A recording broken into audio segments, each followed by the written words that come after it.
बच्चों, आज आपका शिक्षा का चैनल लर्न समथिंग एडवांस में मैं दयाशंकर मिश्र आपका मैं स्वागत करता हूं। आज आप लोगों के लिए बेहद इम्पोर्टेंट चैप्टर लेकर आया हूं, संदेश लेखन, जो आपकी परीक्षा के लिए बहुत ज़रूरी है। आप जानते हैं कि आपको पढ़ना है और आपकी परीक्षा नज़दीक है, तो इसको पढ़ना बहुत ही ज़रूरी है आप लोगों के लिए। आप लोगों का भी यह डिमांड था, तो मैंने इसको बनाया है और मैंने इसको बहुत संक्षेप में, ज़्यादा विस्तार मैंने नहीं किया, इसको संक्षेप में बनाया है और सारी बातों को जो आपको जाननी चाहिए, सारी बातों को मैंने इसमें लिख दिया है, बता दिया है। संदेश लेखन क्या है, संदेश क्या है, पर इसके बारे में थोड़ा जानिए, इसके बाद मैं शुरू करता हूँ। संदेश क्या होता है? संदेश कोई नई बात नहीं है, नया कोई चैप्टर नहीं है। संदेश कोई यह समझिए कि नया कोई शब्द नहीं है। पहले भी, आज से बहुत वर्षों पहले भी लोग संदेश को भेजते थे। संदेश है क्या? अपनी बातों को दूसरों तक पहुंचाना, भेजना संदेश है। मैं क्या कहना चाहता हूँ, मेरा विचार क्या है, दूसरों तक पहुंचाते हैं, वो क्या है? वही संदेश है। पहले के लोग भी अपनी बातों को दूसरों तक पहुंचाते थे। जैसे मान लीजिए कि आप सुने होंगे, कहानियों में सुने होंगे, आप पढ़े होंगे, कहीं ना कहीं मिला होगा कि लोग पहले कबूतर के द्वारा, हर कार्य के द्वारा, घोड़े के द्वारा, कौवे के द्वारा अपने संदेशों को दूसरों तक पहुंचाते थे। वे साधन थे उस समय के लिए। और आज समय बदला हुआ है, पत्र के माध्यम से भी लोग संदेश भेजते हैं। फिर आज के समय में मोबाइल के द्वारा SMS जो भेजते हैं, आप लोग मैसेज भेजते हैं। क्या है SMS मैसेज? क्या है? आपका संदेश है, इसके द्वारा भी लोग भेजते हैं। तो यह कैसे लिखते हैं, इसके बारे में हम जानेंगे। और आप लोगों का जो बोर्ड है, CBSE बोर्ड, उसमें तो उसको शामिल किया गया है, पढ़ना जरूरी है। तो क्या है संदेश? यह आपका 5 नंबर का यह आपका सवाल है। परीक्षा में 5 नंबर आपको इसमें मिल जाएगा यदि आप अच्छा से लिखते हैं तो संदेश के बारे में आप लोग जान गए, इसका परिचय जान गए। और मैं चलता हूँ संदेश के विषय के उद्देश्य के बारे में। संदेश का उद्देश्य क्या होता है, क्यों संदेश क्यों लिखा जाता है, क्या इसका मतलब हुआ? घनिष्ठता बढ़ाना, इसका उद्देश्य है। घनिष्ठता माने समीप होना, नज़दीकी बढ़ाना। किसी दूसरे से हम समीप होते हैं, नज़दीक होते हैं, अपनी बातों को दूसरों तक पहुंचाते हैं, तो उनसे हमारा जो संबंध होता है बहुत करीब हो जाता है। यह एक माध्यम है, संदेश एक तरह का माध्यम है अपने को दूसरों तक पहुंचाने का, नज़दीक करने का। जनसंपर्क करना, लोगों से जनसंपर्क करना, अपनी बातों को लोगों तक पहुँचा कर लोगों को अपने आसपास संबंध बनाना, लोगों से अपनी बातों को कहना, संपर्क करना, संबंध जोड़ना, इसका उद्देश्य होता है। जैसे मान लीजिए कि आप देखते हैं कि प्रधानमंत्री कभी कभी अपना संदेश लोगों तक पहुंचाते हैं, मन की बातों को कहते हैं, संदेश है। अगर वे अपने मन की बातों को लोगों तक न पहुंचाए तो क्या करते हैं, क्या नहीं करते हैं, लोग क्या सोचते हैं, तो पता नहीं चलेगा।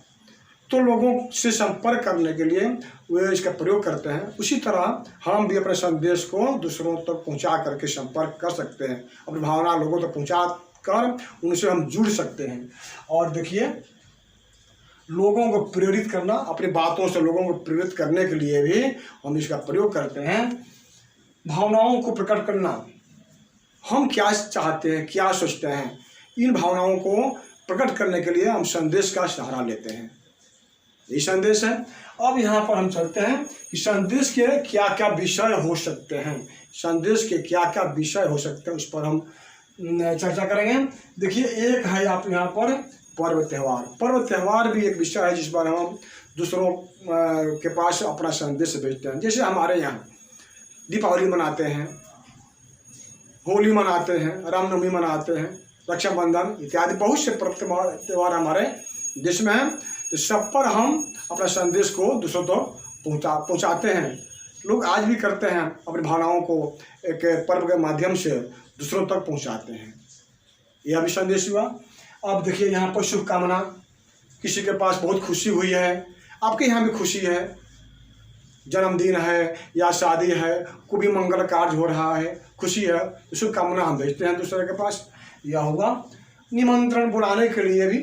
आपके यहाँ कोई समारोह है, कोई उत्सव है, इसमें बुलाने के लिए इसका प्रयोग करते हैं।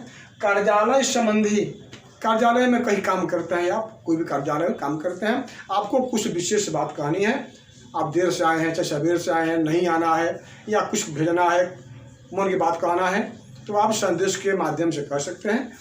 अब यहाँ पर आइए, शोक संदेश भी होता है, आप लोग देखते ही हैं, कोई मर जाता है, इसमें लोग शोक संदेश भेजते हैं। विशेष दिवस, हमारे यहाँ दिवस भी मनाए जाते हैं, जैसे मान लीजिए कि स्वतंत्रता दिवस, गणतंत्र दिवस, मजदूर दिवस, मातृ दिवस, पितृ दिवस मनाते हैं हम लोग। इस अवसर पर भी हम अपने संदेश को दूसरों तक पहुंचाते हैं। आज भी बहुत से नेता मंत्री हैं, जो वरिष्ठ लोग हैं, जो अच्छे से लोग हैं, जो सामाजिक लोग हैं, अपने संदेश को इन अवसरों पर लोगों तक पहुंचाते हैं। ये बहुत बड़ा जरिया भी है आगे बढ़ने का, अपने आप को विकसित करने का, अपना नाम कमाने का। बहुत अच्छा एक माध्यम भी है संदेश भेजना। संदेश भेजना भी चाहिए। आप क्या सोचते हैं दूसरों के प्रति, देश के प्रति क्या सोचते हैं आप, समाज के प्रति आप क्या सोचते हैं, इन सारी बातों को संदेश के माध्यम से किसी दूसरे तक पहुंचा सकते हैं आप। बहुत अच्छा माध्यम है संदेश। आप देखिए यहाँ पर संदेश के प्रकार कितने होते हैं, और अनौपचारिक और औपचारिक दो प्रकार संदेश के होते हैं। पहला आपका है अनौपचारिक। अनौपचारिक सगे संबंधियों के लिए जो संदेश होते हैं वे अनौपचारिक संदेश कहे जाते हैं। हमारे जितने भी रिश्तेदार हैं उनके पास जो भी संदेश भेजते हैं, मित्र हों या हमारे रिश्तेदार हों, उनके पास जो भी संदेश भेजते हैं वो क्या कहलाते हैं, अनौपचारिक। और यहाँ पर उसके अतिरिक्त जो भी हम संदेश भेजते हैं वे अनौपचारिक औपचारिक कहे जाते हैं। सगे संबंधियों के लिए अनौपचारिक, और उसके बाद जितने भी संदेश हैं उसे हम औपचारिक संदेश कहते हैं। अब संदेश लिखने के पहले कुछ नियमों का पालन करना पड़ता है। कुछ नियम भी हैं, उसको पालन करते हुए संदेश को लिख सकते हैं। तो पहला नियम क्या है, देखिए यहाँ पर, संदेश लेखन में शब्दों की संख्या 40 के आसपास होनी चाहिए। लगभग 40, 2-4 शब्द अधिक हो या कम हो, या कोई विशेष महत्व इसका नहीं है, लेकिन 40 के आसपास शब्दों की संख्या होनी चाहिए। एक यह नियम हुआ। दूसरा नियम देखिए, शब्द आसान एवं बोधगम्य होने चाहिए। जो आपके शब्द हों एकदम आसान हो, जो कोई भी पढ़कर तुरंत बात को समझ जाए, आपकी बातों को तुरंत कोई समझ जाए, ऐसे संदेश होने चाहिए। अब यहाँ पर है तीसरा नंबर में, क्लिष्ट शब्दों के प्रयोग से बचना चाहिए।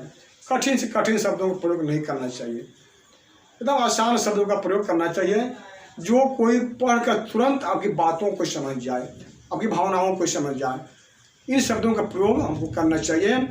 और सरल एवं भावनात्मक लेखन शैली होनी चाहिए। सरल एवं आसान, अब भावनात्मक एकदम दिल से जुड़ा होना चाहिए। आपकी जो बातें होनी चाहिए दिल से जुड़ी होनी चाहिए।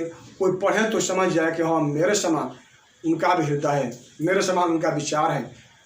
आपका विचार और उस व्यक्ति का विचार एक समान होना चाहिए। मन की बातों को उसमें लिखना चाहिए। तो भावनात्मक होनी चाहिए लेखन शैली आपके। विषय के अनुसार, विषय के अनुरूप आप दोहों, कहावतों एवं चित्रों का प्रयोग कर सकते हैं।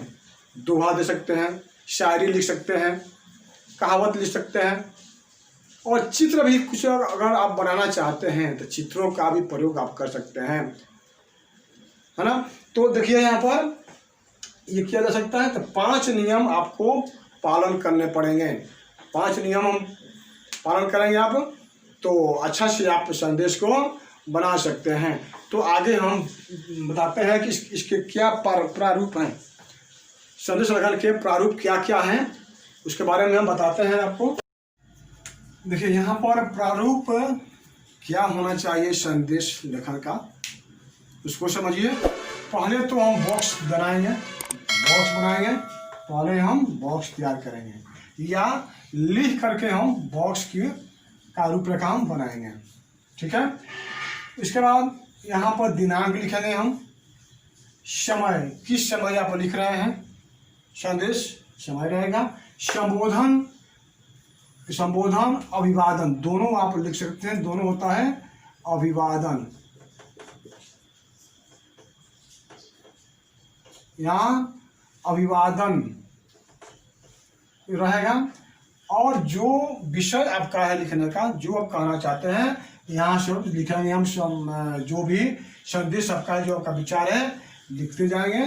जितना लिखेंगे आपका, मान लीजिए कि जो 40 के आसपास आपके शब्दों की संख्या अगर हो गई तो हम यहाँ पर आपका क ख ग, यदि आप परीक्षा हॉल में बैठे हुए हैं तो आप लिखेंगे क ख ग। नहीं तो आप जनरल साधारण तौर पर कहीं आप संदेश भेज रहे हैं तो आपको नाम लिखना यहाँ पर जरूरी है, लेकिन परीक्षा हॉल में जरूरी नहीं है, क ख ग लिखेंगे हम। तो यह प्रारूप है, यह फॉर्मेट आपका है संदेश लेखन का, संदेश लिखने का। यह फॉर्मेट ऐसा होना चाहिए। आप एग्जाम देंगे तो वहाँ पर ऐसा ही लिखेंगे। अब कुछ उदाहरण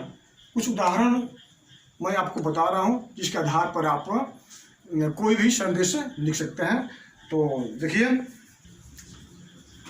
एक उदाहरण संदेश लेखन का, यहाँ देखिए मैं संदेश लिख रहा हूँ उदाहरण के लिए। किस पर? तो पितृ दिवस यानी फादर्स डे हम लोग मनाते हैं, सभी बच्चे मनाते हैं, पूरा देश मनाता है फादर्स डे। तो इस पर हम एक एग्जाम्पल मैं आप लोगों को बता रहा हूँ कैसे लिखा जाएगा। अब जैसे फॉर्मेट के अनुसार यहाँ पर तारीख दी है, तारीख हम लिखे हैं 25/5/2021 यानी आने वाले समय के लिए। समय तो बीत चुका है, लेकिन 21/6 को प्रतिवर्ष 21/6 को हम पितृ दिवस मनाते हैं, तो उसके लिए मैं लिखा हूँ। आप भी समय के अनुसार तारीख दे सकते हैं। अब यहाँ देखिए 25/5/21 को लिखा जा रहा है। प्रातः 6:30 पूज्य पिताजी लिखा गया। अगले महीने दिनांक 21/6/2021 को पितृ दिवस मनाया जाएगा। इस अवसर पर मैं आपको शत नमन करता हूँ।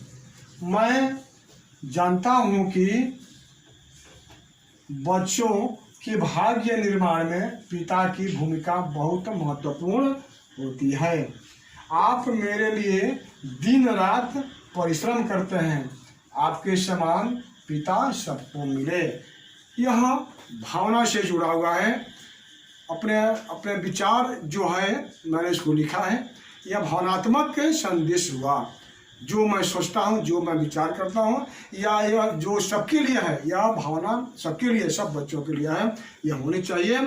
तो ऐसा संदेश पितृ दिवस पर हम लिख सकते हैं। इस प्रकार का कोई भी संदेश लिखना हो तो आप विषय वस्तु के अनुसार लिख सकते हैं, कम शब्दों में, आसान शब्दों में और भावनात्मक शैली में आप लिख सकते हैं।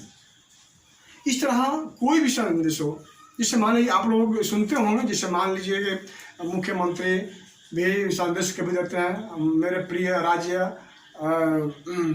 के निवासियों, प्रधानमंत्री बोलते हैं देशवासियों, अपना जो कहना कहते हैं।